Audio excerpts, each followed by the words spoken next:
So picking right where we left off in part 2 of chapter 52, zonation, we talked about the light and dark regions of the water, photic, aphotic zones, and the benthic zone, where benthos feed on the dead organic matter that's in the top loose layers of sediment in the ocean here. And that dead organic matter is the last word on your paper, detritus, which comes from former living things.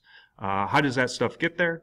Well, organisms in the upper photic layer of water, as they die, many of them sink, or the particles as they decay sink, and slowly settle on the floor of the ocean, which becomes a food source for the deep sea food chains, so to speak. Moving along with the thermocline. This is probably something that you've experienced if you've ever swam in a lake, especially one that's a little bit deeper and you might dive down a little bit. And the surface of the water, nice and warm, swimming, and you dive, and as you dive, it all of a sudden it's quite chilly. Well, that difference from the warm upper layers of water to the cold deeper waters is the thermocline. Now, the upper waters, you know, it's not the shallow part, really. I'm talking open ocean here. And so it would be, you know, quite a few meters that would constitute the upper layers. And deep would be like the deep sea. So there is drastic temperature change. Now what happens, as we know, water, its molecules are constantly in motion. The warm and cold waters, they tend to mix as the seasonal temperature changes, which results in what is called turnover, which drives oxygenated water from the surface deep down into the ocean, which allows for deep sea life to have their oxygen levels replenished. And as a result of the oxygenated water diving deep down, the nutrient-rich and oxygen-deprived water comes up to the surface where it can get oxygenated again. These cyclic changes in the abiotic component of water, it's essential, as you can imagine, for the life and organisms on the bottom of the ocean. So taking a look at turnover, we can see that in all 4 seasons, the bottom layers of water tends to be relatively the same. In this picture, it's keeping it at 4 degrees Celsius across the board. In winter, we have ice on the top of waters, I guess maybe not necessarily in the ocean, but in lakes at least. And because it's freezing up here, it's actually colder at the top.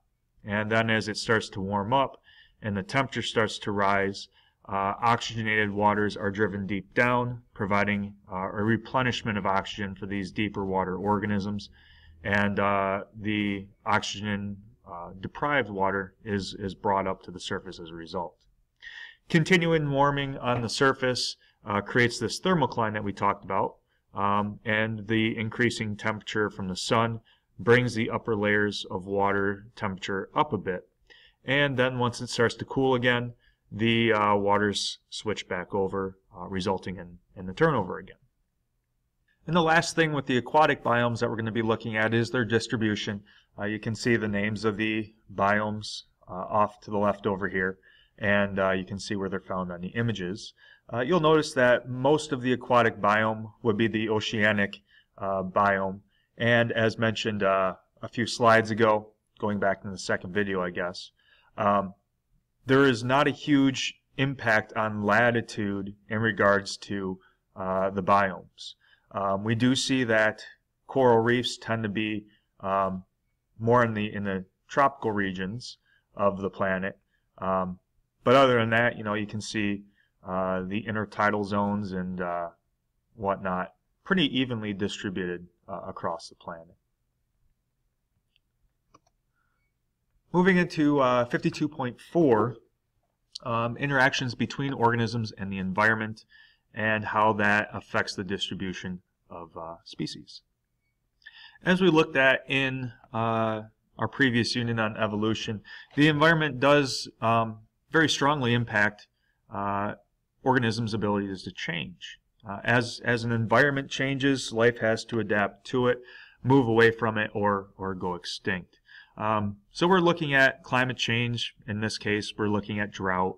Drought is a climate change that does affect the ability of various seeds to survive or not survive. And the more viable seeds tend to be the ones that are larger because they have a thicker shell, so they can survive the heat that tends to come with drought better than the smaller, thinner shelled seeds. How would this affect life? Well, as you can imagine, birds with larger beaks would have a better chance of surviving because they could crack open the larger shells. We learned about this in evolution as directional selection. So taking a look at Australia and kangaroos, which is the only place kangaroos can be found, we're going to be looking at how biotic and abiotic factors can influence life such as these kangaroos. As we can see in this particular chart here, looks like the dark regions are where there is quite a lot of kangaroos, and the lighter the shade, the fewer the kangaroos. So as we can see, Australia has wet regions around the perimeter of the island, which coincidentally has not many kangaroos to be found. Kangaroos tend to live in these dry, arid environments in higher concentrations, where there's less water. Kind of strange. Kangaroos tend to be inland, where the precipitation or amount of water is low. At first glance, this distribution of the kangaroo might suggest that an abiotic factor, water, directly impacts where those kangaroos live. However, climate may also affect the population indirectly through biotic factors. So what might be able to survive in these wet regions that could affect the viability of kangaroos?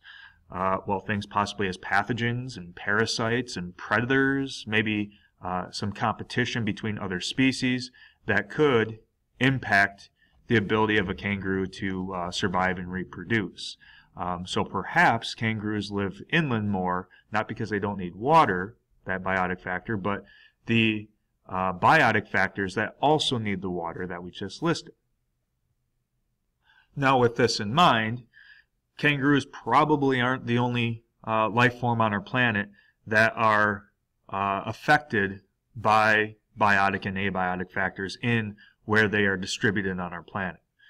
Could kangaroos survive out here? Yeah, probably, but I mean, there's probably a disadvantage in them doing so. So that could definitely apply to a lot of other life forms. So continuing on the thread of dispersal and distribution, dispersal is the movement of individuals or their gametes away from their native area or their origin. So away from where most of those organisms live. Some organisms, such as plants, can disperse much more readily than others. Plants, they often will give off pollen, which can be carried by wind. So that wind can carry pollen quite a bit of ways away from their native area. So pollen would be a gamete, so yes, gametes can move away to increase population elsewhere. Other organisms, they can't move so readily, especially things that aren't human and don't have cars or jets to get them all the way across the country. They would have to do that by foot. So some organisms, they're kind of just stay right where they're at. The dispersal of these organisms, it is critical in understanding the role that geographic isolation plays in evolution, which explains why there are no kangaroos on North America, because of that large ocean that geographically isolates them from our continent. But from time to time, organisms do move out of their native area, sometimes on their own, sometimes as a result of humans moving them themselves, and they can expand their range or where they happen to inhabit. The cattle egret happened to be one such case, and this is kind of a rare case because they came from Africa. So they made it all the way across the ocean back in the 1800s. And after settling in South America, they were able to survive there and reproduce there, and they were able to live in this particular climate. And over the course of time, they began to populate and spread throughout North America as well, even into southern Canada. Despite huge climate changes, temperature-wise, food source wise, etc., these birds are, quite readily able to survive in a variety of environments. So they have expanded their natural range on their own, so to speak. And once again, this is quite rare. It's very difficult for organisms to make it all the way across the ocean from one continent to the next. Unless, of course, humans move them over here, such as these pythons. So species transplants is the ability of species in general to survive outside of its native area, such as those cattle egret we just looked at. Those would be species transplants, but of the natural variety. These pythons would be not natural. These would have been brought over by humans. These snakes can't swim across the ocean. So what we're looking at with the species transplants is their potential range versus their actual range. The actual range is where they actually live. So if you wanted to go out into the wild and find this particular python, where would you actually see it living? The actual range is smaller than the potential range. The potential range is where could it live but doesn't currently live. So these pythons were brought over from Africa, and they were introduced to the Everglades down in Florida, and they're starting to take off like wildfire and spreading outwards from there. So these pythons, they're not native to Florida, they're native to Africa. Their actual range would be Africa, but they're increasing their actual range as a result of being transplanted into Florida, and as a result, we can see that these pythons have a much larger potential range than their actual range, as they are, in fact, spreading out into the surrounding areas away from the Everglades. They are increasing. These pythons, they would be an introduced species, which would simply mean that they were brought in by humans and introduced to a new environment. Very often this is done for exotic pets, but the result can be catastrophic. And that's exactly what's going on with these snakes. They're disrupting ecosystems because they are top-level predators. There's nothing that kills them off, and they can survive better than the natural snakes that do live in those Everglades. And as a result, they're driving the native snake populations down as they're kind of taking over as a top predator. How will that affect the ecosystem? We don't really know, but we are kind of scared to see what could happen as a result of that. We're going to stop the third video right here. Looks like we only have about 4 slides left, so we'll pick up with those last 4 slides in the fourth and final video of Chapter 52.